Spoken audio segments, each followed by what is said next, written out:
Hello everyone, welcome to the next dungeon in my Warrior Dungeon series.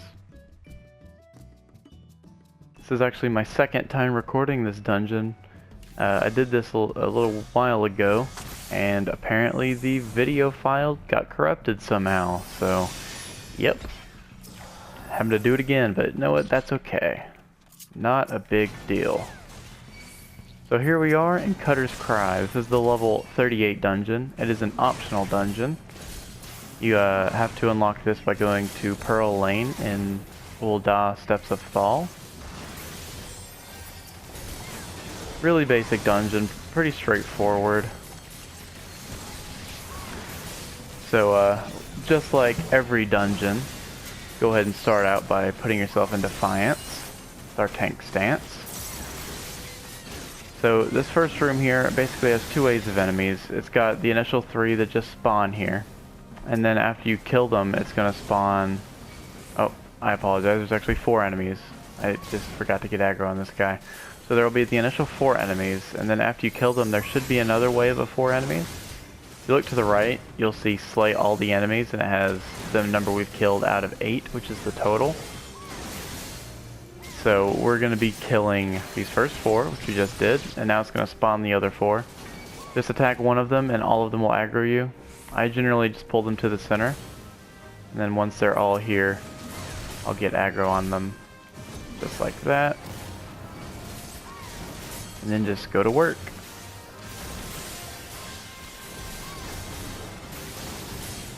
So this dungeon is really simple, honestly. I think the only boss that really gives anyone any trouble is probably the third boss, because of its unique mechanic. Although later on in the game, this boss will actually appear in the form of just a random enemy. Not like for trash pulls or anything, but usually found in raids. You'll see enemies like this with the same type of ability. So here we are in the second room. There's going to be another 8 enemies here, but this time we start with 3, and then there's going to be 5 that spawn. This is the exact same thing you did with the previous room. Pretty simple. Since we're in the level 38 dungeon, we now have access to Storm's Path, which is a nice little ability. I'll go ahead and use that here in just a moment. Alright. Go ahead and grab aggro on these guys. Should work the exact same as before. You just attack one and they'll all come and aggro you. And just do what you can to get aggro. There we go. So, Storm's Path. So, the combo is Heavy Swing, Maim, and then Storm's Path. Now what Storm's Path does is it heals you for a portion of the damage that you hit. So for example, let's see what we hit here. So we hit 146 and we get back 73, so that's exactly 50%. So half of the damage you hit, you'll get back as HP, so that's a pretty nice ability to use to get some HP back on the side. Definitely helps your healer out a little bit. It's nothing extreme, it's just a little bit, but you know, every little bit helps. So after those two rooms, we're going to have, I believe, 2 trash pulls before the first boss. Since we've got Cassie here again, I'm going to go ahead and pull both of these because I know she can handle it. Honestly, both of these together isn't that big of a pull anyway, but...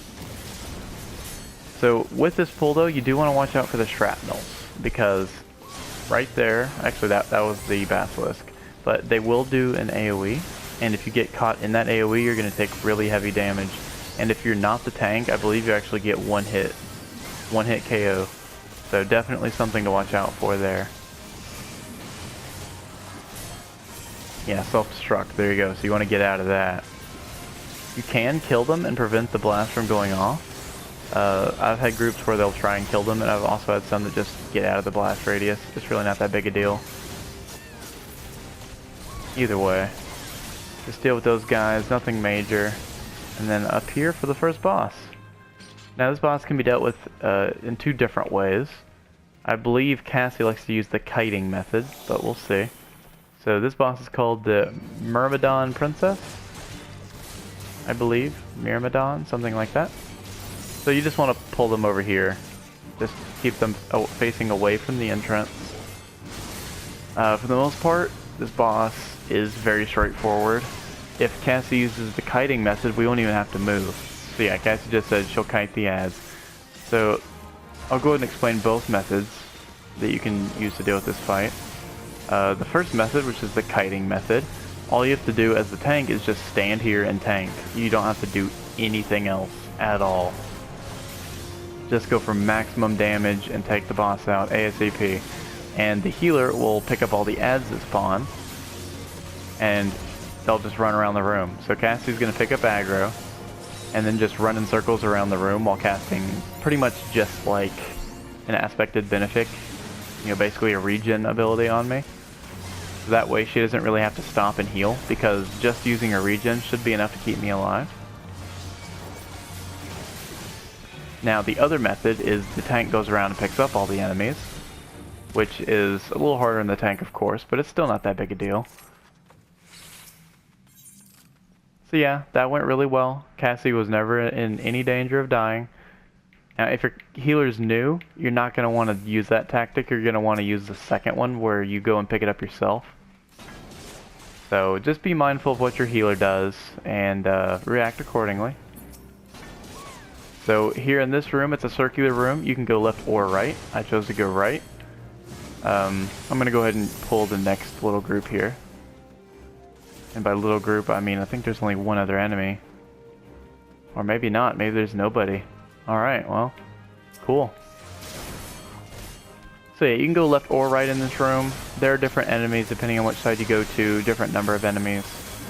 But all in all, it really doesn't matter. You can take either side. One way really isn't faster than the other. So just whichever side you want.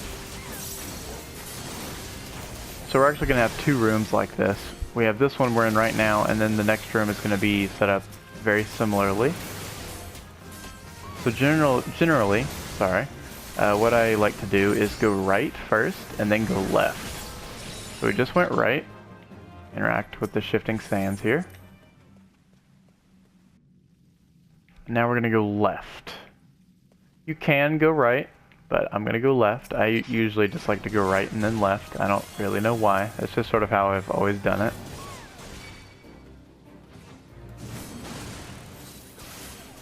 So it looks like on this room we actually will get an extra pull here, so I'm going to go ahead and do that.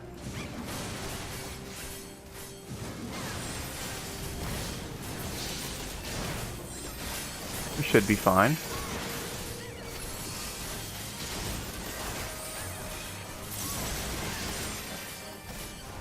Need to make sure I use my aggro moves a little more often here. So I guess I'll go ahead and use this video to talk about my new schedule, because as you may or may not have noticed, at the tail end of last week I actually did not upload any videos. I apologize for that, but the reason for that is I feel like 5 videos a week is just sort of bogging me down a bit, because I'm really just doing this as a hobby. It's not really a job or anything. So putting out 5 videos a week makes it feel like a job. And I know you're like, making videos, how is that a job? Well, it's a little more work than you may think, but even for me, like, I don't really put a whole lot of effort into my videos. I try to make them at least decent to high quality, but I know that with the resources I have, putting out really high quality content really just isn't possible. But I'm doing my best here. But anyway, I just felt that 5 videos a week was just a little too much. So I'm going to knock it back down to 3 videos a week. One on Monday, one on Friday, and one on Wednesday. I'll get back to the schedule after this boss. But here's the second boss, the giant tunnel worm. So this guy definitely has a mechanic you want to watch out for. He's basically going to burrow into the ground, and he's going to just like run around the room under the ground and attack you. He does have little spurts of damage, which you will take damage from if you're standing over him when he gets to you, so you want to try and avoid him as best you can. There's also a second mechanic which you just use on the Bard, and you can see there's a debuff that he has. It's called Sludge. The healer needs to take off that debuff as quickly as possible, because that debuff does a lot of damage. And you definitely don't want that to be on you for an extended period of time, or you will probably die.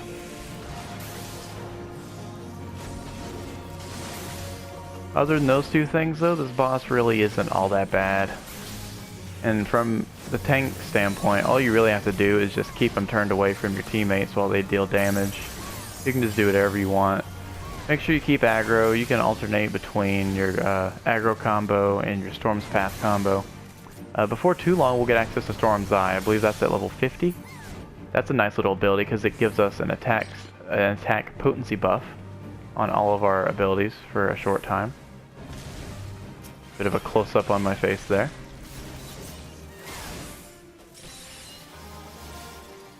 That was rude. He just cleaved our healer. If you can call that a cleave. It's not exactly a cleave, but it does do a decent amount of damage, so.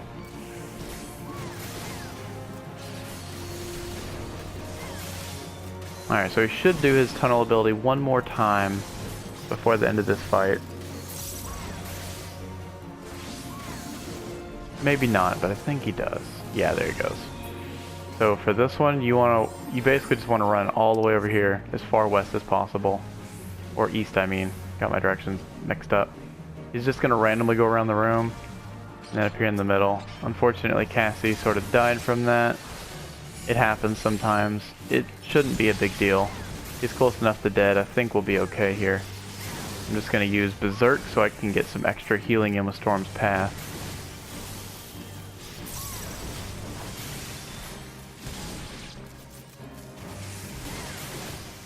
So yeah, didn't end up being a big deal.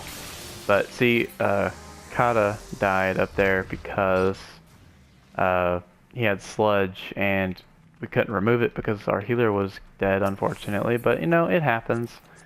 Even the best players still die sometimes. It's just a thing that happens. By the way, I forgot to give shoutouts earlier.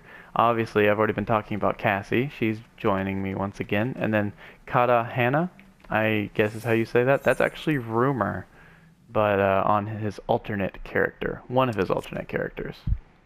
Screw you and your little pillars too. Aw, poor Cassie. Anyway, after the second boss, there's just a few trash pulls. They're really insignificant, so I'll go ahead and jump back into my talk about my schedule. So, like I was saying before that second boss there, I'm going to limit my video schedule down to 3 videos a week. And I think my current plan is going to be a warrior tanking video on Mondays. And then the samurai dungeon videos will probably be on Fridays. And then maybe Wednesday I could put in a separate game from Final Fantasy, like The Last of Us. I've been currently playing that on Tuesdays, but I might start putting those up on Wednesdays. And also, the Kingdom Hearts Birth by Sleep playthrough I've been doing has been receiving basically 0 views. I'll just go out and say it. So unless you specifically really want me to keep it, like if you want me to keep continuing that series, let me know in the comments down below and I will definitely keep continuing it. It's just, it seems like no one's watching it, and it seems like a waste of time and resources to put out a series for a game that nobody really cares about. So unless there's quite a few people that come out and say specifically, oh yeah, I still want to see that game, I'm probably just going to drop it. But if you still want to see it, of course, I'll definitely still make videos for it. The only reason I'm sort of thinking about canceling it is because, like, the last couple videos over the last couple weeks have received, like, 0 views, basically. So yeah, probably going to cancel that unless a few people really want me to keep it. Other than that, on the off days, Tuesday and Thursday, not every day, but every once in a while, I'll probably use those days for streaming. 2 games that I'm playing quite a lot of right now that would be good for streaming would be Overwatch and Fortnite. I've already streamed a bit of Overwatch that you may or may not have seen some of my streams on my channel. I usually go ahead and upload the full stream after the fact so that you can watch it later if you so choose. So yeah, I've been doing some Overwatch streams, but I want to get into some Fortnite streams too, because I've been playing that a lot recently, and I'm really enjoying the game. And I feel like I'm getting a little better at it. I'm still not the greatest. I still die all the time. There are a lot of games where I don't get a single kill, but it's still really fun. I really enjoy it. And I also have the single player, so if you're interested in seeing some of that, maybe I could put a video or two up about that at some point. I don't know, it's just something to think about. But yeah, I'll probably do some more streams starting either this week or next week. I know that I said in my last Overwatch stream that I was going to start streaming like every day, and that fell flat on its face because I haven't streamed for nearly a month since I did that stream. But, you know, I'm looking to get back into it. Anyway, here we are at the last boss, Chimera. So this boss has two mechanics, one being a very major mechanic and the other being more of a minor one. But first things first, we're going to want to establish aggro on this guy. I totally failed to do that. And like a total noob, I just got hit by that AoE. It happens. Anyway, this guy has two main mechanics. Or one main mechanic, rather. He's going to have either blue eyes or purple eyes. If he has blue eyes, you want to get away from him. If he has purple eyes, you want to get right up next to him. So, violet, purple. So, you want to get close to him, and as you can see here, he does a room-wide AoE except right where he's standing. And for blue, it's just the opposite. He does an AoE right next to him, and everywhere else in the room is safe. As long as you can remember that, this fight shouldn't be all that hard. The second mechanic I was talking about, alright, blue, we get away. That second mechanic I was talking about is basically just an orb. He'll target a random player other than the tank with an orb, and all you have to do is drag it away from the group. And then you can, once it stops moving, you can move back towards the boss, and after a few seconds it's going to detonate. Alright, blue, so we move out again. I usually go a lot further than necessary just because I really want to make sure I don't get hit.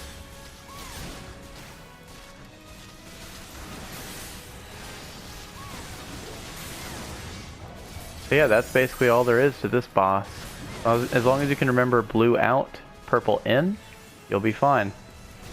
And like I said, if you get the orb, all you have to do is sort of drag it away from the group. And like right there, there's the orb. So Cassie got the orb, so all you have to do is drag it away, and then once it stops moving, like right there, then it'll kind of do that little explodey thing, and then you're done. You can just come back and do more DPS. Now, of course, as the tank, you're never going to get the orb, so if you're watching this video purely for the sake of the tanking experience, you will absolutely never have to do that.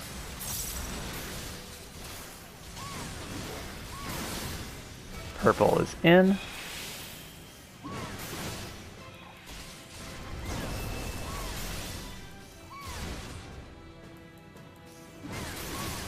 And yep, that's pretty much all there is to this boss. Pretty straightforward once you get used to the eye mechanics.